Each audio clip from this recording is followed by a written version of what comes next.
Okay, 36 minutes less than the marathon in New York. But was it harder? It definitely emotionally was harder. It was such a tough grind. It was very hot out there, and I think both of us were very tired in the end. But at the same time, we fought our hardest, and I'm very proud to be here with the trophy. How much did you think more satisfying to win today than if you'd won it earlier in your career because of how long you had to wait and how hard you had to work?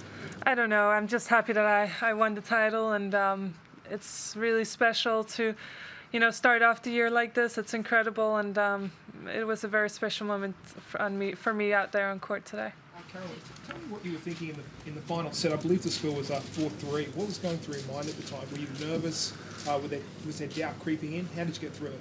Honestly, I wasn't nervous. I was probably thinking, I had opportunities to go up 3-0 and 4-1, and I didn't take them. And she was playing really well, and I was thinking, it looks like it may not be my day, but I was never really nervous at that point. I was just going to go out there and give it my all and swing for it. And I was playing aggressively. I think I played well, and it could have gone either way today, but I'm happy that it went my way. Caroline, did you ever think that this moment wouldn't come and you had missed your opportunities in those other two? I don't know. I think you always, at certain points, especially when you start having injuries and stuff, you start maybe doubting if you're ever going to be, 100% healthy for longer periods of time. But, I think last year and already for a year and a half, I've proved that, I can beat anyone out there on court. And when you're in the finals today, I'm not going to lie, I was really nervous before going out there on court. But once I kind of settled in and we had to warm up, I was just like, I have everything to win. And in the end of the day, whatever happens, happens. And I'm going to go out fighting. And if it's not enough today, then it is what it is. But I'm going to be proud of my effort. Caroline, what are your thoughts of the added bonus of #1 as well? Obviously, that's very special. I think being a new Grand Slam champion and world #1 sounds pretty good. So I'm very excited for that, and it's a dream come true. Caroline, take us sort of through the turnaround. Year and a half ago or so, going into the U.S. Open, you're number 74, suffering some pretty tough losses, but you've turned it around beautifully.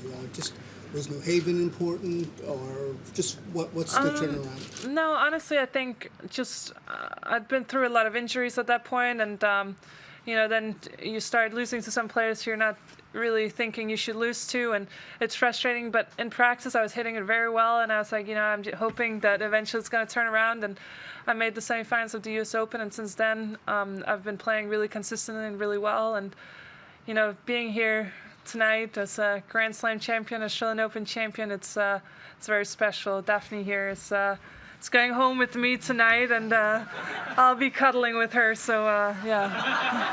Does that mean David's out? No. How was that? That next to last point, you played that incredible point. Yeah, that was a crazy point. I think we both played very well, and I had that back and cross court. I knew at that point I have to hit it hard. I have to just go for it cross court, and it went a little shorter than what I had really thought that I was gonna. That wasn't what I was aiming for, but I was like, wow, that's a great shot.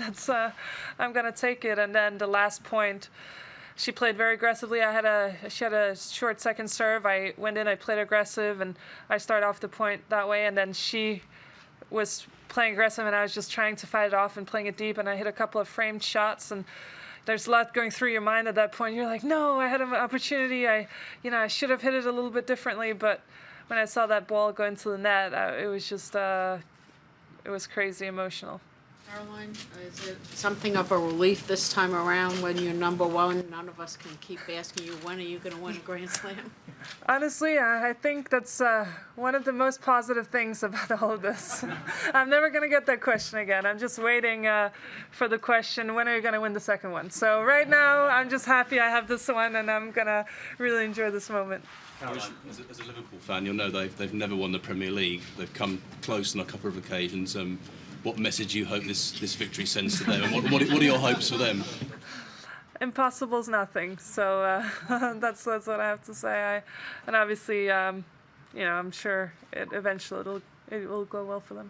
Where do you Look back also at your match you won versus Fett. I mean, with all those match points, how things can change in life, and then you're here with the trophy. I mean, it's. I know, from being almost out of the tournament to sitting here with the Australian Open trophy, it's amazing, and it's been quite a turnaround, and something I'm very proud of. But at the same time, I think it really was a great momentum shift for me going in further into the tournament after that. Caroline, it was a brutal, physically brutal game tonight as well. Did you consciously or subconsciously reflect on or draw on the experiences of those last 6 miles in the marathon and how you felt there to what happened tonight? Honestly, not so much, but I was thinking if I'm tired right now, and I know one of my strengths is my speed and obviously my fitness, I know she's tired too. So every time I was like, oh, I can't do this anymore, you know, I'm exhausted and we're playing all these crazy long rallies. I was just thinking, okay, I'm looking over there and she looks a little tired, so she must be feeling the exact same way or maybe more tired than me. It's too much going forward, but now you're number one and you won the Grand Slam, so you're obviously nobody's gonna say anything about being qualified for the being Hall of Fame when you retire. So, do you have any feelings of what that is gonna mean to you? Well, I hope so. I don't think anything is certain, but you know, I think being in the Tennis Hall of Fame would be a dream come true as well, and a dream for any tennis player. How's your dad afterwards? Excited. They're drinking right now, so they're having a great time. You joining them after this? We'll see. I don't know how long I'm gonna be, but and you know, I'm definitely enjoying the moment, and they're celebrating right now. I think I still need us to like really process in my head.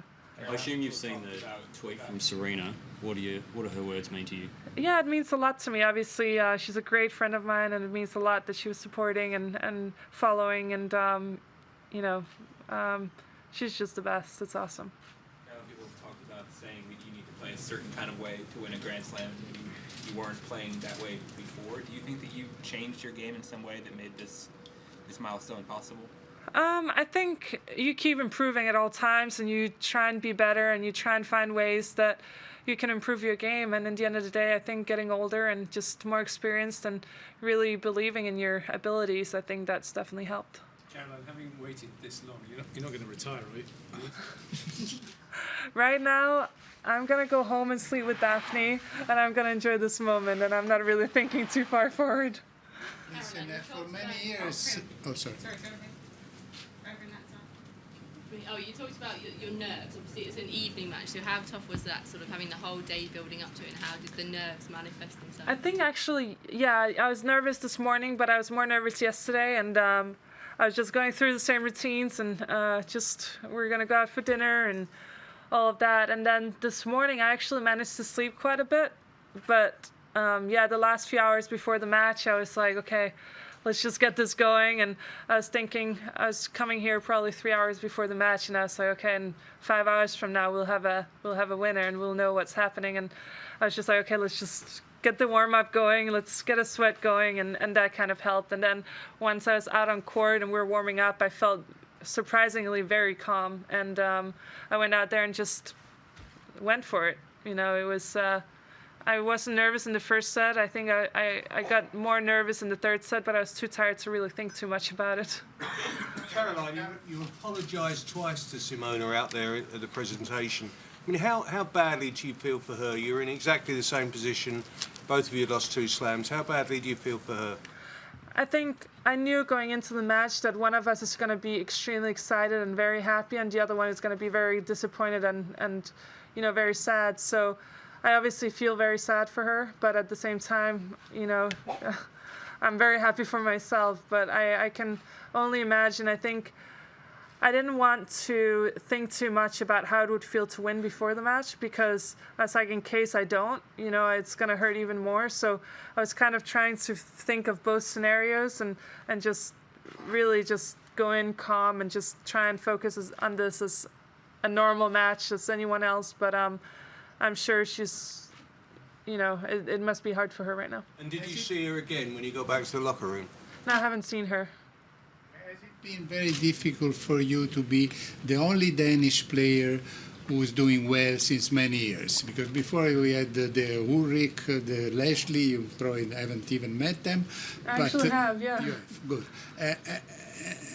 You have the whole country putting, I guess, pressure on you, or not? Do you feel that somebody else should come? You didn't help, maybe? No, not really. Honestly, I think I obviously don't know anything else, so it's always been normal for me. And you know, I'm very proud to represent Denmark and represent my country, and I think they're proud of my achievements. So you know, it's great. I obviously hope that this is going to inspire young players, and we have a couple of youngsters coming up that maybe have potential in the future. But you know, I hope that this is going to inspire those little boys and girls to play and believe in themselves. Because even if you're from a country that doesn't have the longest traditions, you know, we have to start somewhere. Caroline, you talked a lot about the injuries that you were having about 18 months ago, and you couldn't train properly and play properly. How were you able to overcome that? Was it just a matter of time and your body just healed itself, or did you have to do something to make your body stronger or train? Yeah, sometimes you need to take some extra time off to really get back to 100%. And I think with the experience that I got, I learned that sometimes a little more time off is better, also for my mental state. And then you just have to figure out what works for you now, because, you know, fitness-wise, maybe 10 years ago, I could maybe push my body more than I can now, but at the same time, you know what works and what doesn't, so you can kind of do more specific training. And, you know, I think it's a combination of everything. Caroline, twice now you've spoken about the beauty of Daphne, and how are you going to go home and sleep with her? Do you like her elegance? Do you like her charm? Let's talk about Daphne, man. Well, she's beautiful, isn't she? And I think what she stands for is obviously what makes it most special. You know, being here with the Australian Open trophy is something that is incredible special to me, and I'm just going to really, as I said before, I'm just going to try and soak this moment in and enjoy it as long as possible. And I'm going to bring her into the airport, you know, and it's going to be great. It's very special. Very few people can say they've been through all of this. So it's all about just enjoying the moment. It doesn't come around very often. And what would go through your mind, slam after slam, when another great champion would win, but you weren't there, and then the questions came up?